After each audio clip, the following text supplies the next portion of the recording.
Bonjour, Madame la Présidente de l'Assemblée nationale, chers collègues, je me réjouis de me retrouver face à vous pour faire une plaidoirie à une question qui nous concerne tous, qui fait l'actualité aujourd'hui.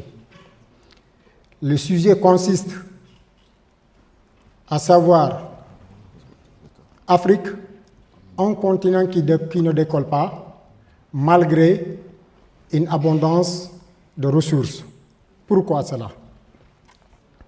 Mesdames, Messieurs, l'Afrique est souvent présentée comme un continent riche. Riche en pétrole, riche en gaz, riche en or, riche en diamants, riche en terres agricoles, en eau et en jeunesse. Pourtant, malgré cette abondance, elle reste souvent en retard sur le plan du développement. Pourquoi? Parce que la richesse naturelle ne suffit pas à créer la prospérité. La première raison, c'est la mauvaise gouvernance.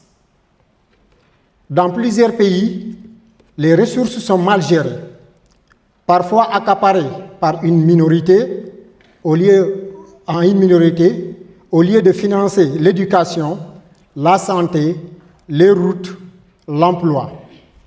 Quand les institutions sont faibles, la corruption grandit, les richesses ne profitent pas à la population. La deuxième raison, c'est la dépendance aux matières premières. Beaucoup d'États exportent surtout des produits bruts, sans transformation locale.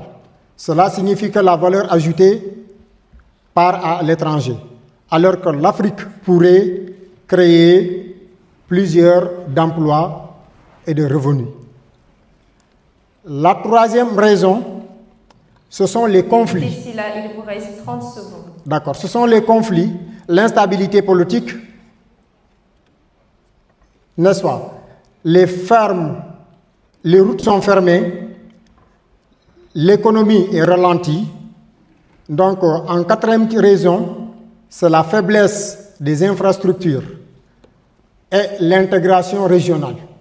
Donc, tous ces fléaux nous interrogent aujourd'hui que l'Afrique peut bel et bien décoller, mais il faut vraiment se répliquer, se questionner et pourquoi nous ne pouvons pas se développer malgré toutes ces ressources que nous disposons aujourd'hui.